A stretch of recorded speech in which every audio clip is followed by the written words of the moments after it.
C'est au cours d'une célébration eucharistique célébrée par Monseigneur Marcel Outembi Tapa, président de la Sanko, archevêque de Kisangani, que les travaux de la 61e Assemblée plénière des évêques de la Sanko ont débuté ce lundi 24 juin 2024 à Caritas, Congo.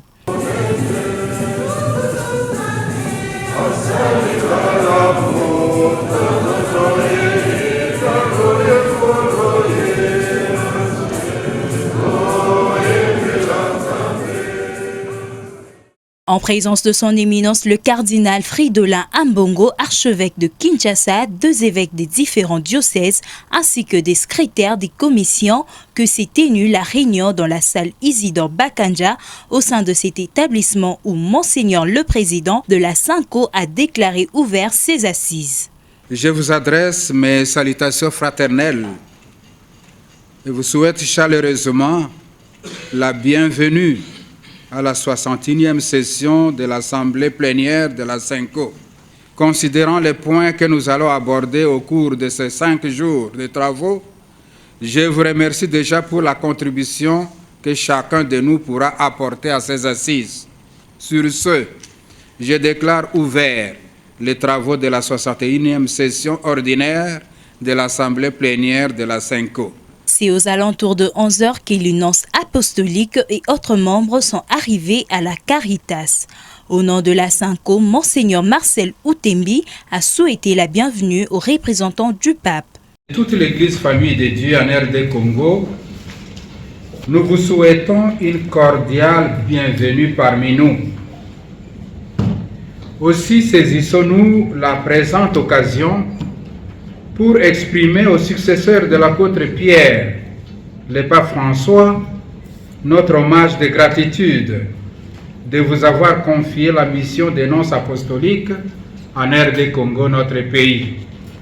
Vous réitérant nos souhaits de bienvenue, nous vous assurons de nos prières que par l'intercession de la Vierge Marie, Notre-Dame de la Sagesse, le Seigneur rende agréable votre séjour en RD Congo et fructueux votre ministère.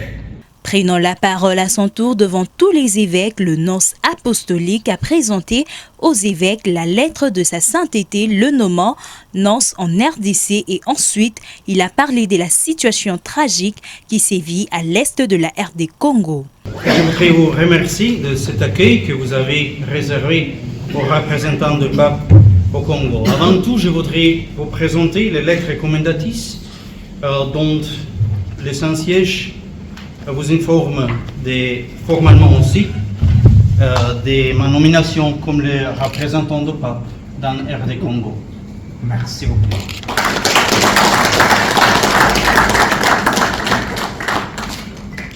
Après ceci, une réunion en huis clos s'est tenue en présence entre l'énonce apostolique, son éminence le cardinal, ainsi que les évêques de la Sanko.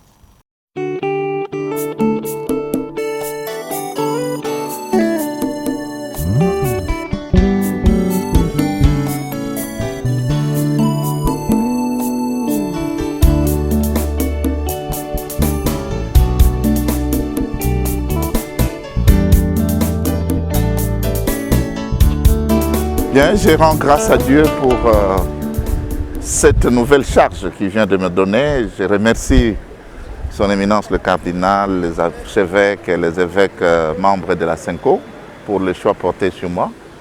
Je sais que c'est une grande responsabilité. Bien sûr que c'est après 19 ans que je reviens à la Sanko comme responsable, après avoir servi comme secrétaire général. Eh bien, je considère que c'est un nouveau défi qu'il faut relever. Je voudrais vraiment que nous puissions travailler ensemble pour que notre Église du Congo soit davantage synodale, qu'elle soit authentiquement évangélisatrice et efficacement prophétique.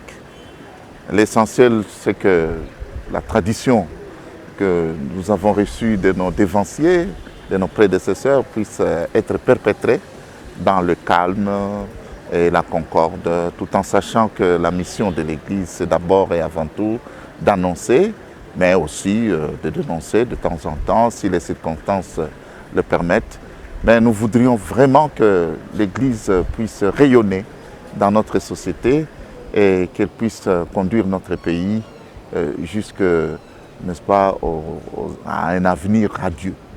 C'est des paroles de reconnaissance de monsieur le président sortant et de notre école. Il a abattu un travail de qualité.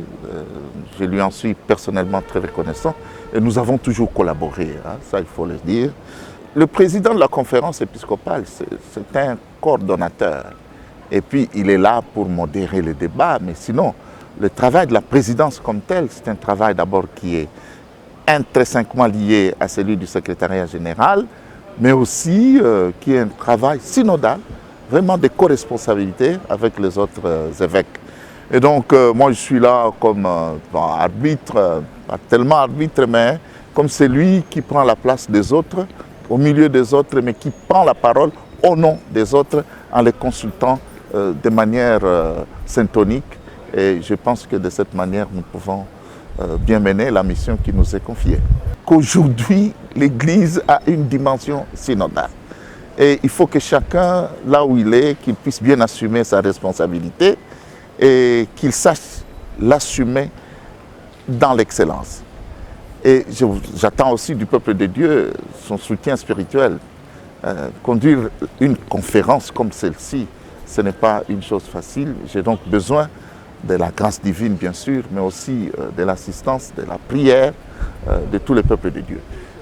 Mon rêve, c'est que l'Église du Congo soit véritablement le moteur du développement dans notre société, comme nous le faisons déjà dans le domaine de l'éducation, dans le domaine du développement en général, mais aussi que notre pays soit véritablement un pays où il fait beau vivre, un pays qui profite de ses richesses et où il y a la concorde, l'entente, qu'on puisse mettre de côté toutes ces polémiques inutiles, la perte de temps dans des problèmes d'insécurité, mais vraiment que ce soit une espèce d'havre de la paix.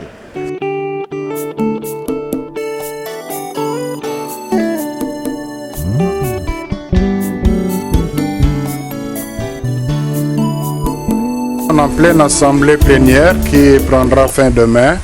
Et au cours de ces assises, ils ont jugé bon de constituer une délégation composée des archevêques, dont 2 sont absents, celui de Mbandaka et celui de Kananga qui sont à Rome, qui sont représentés par leurs délégués.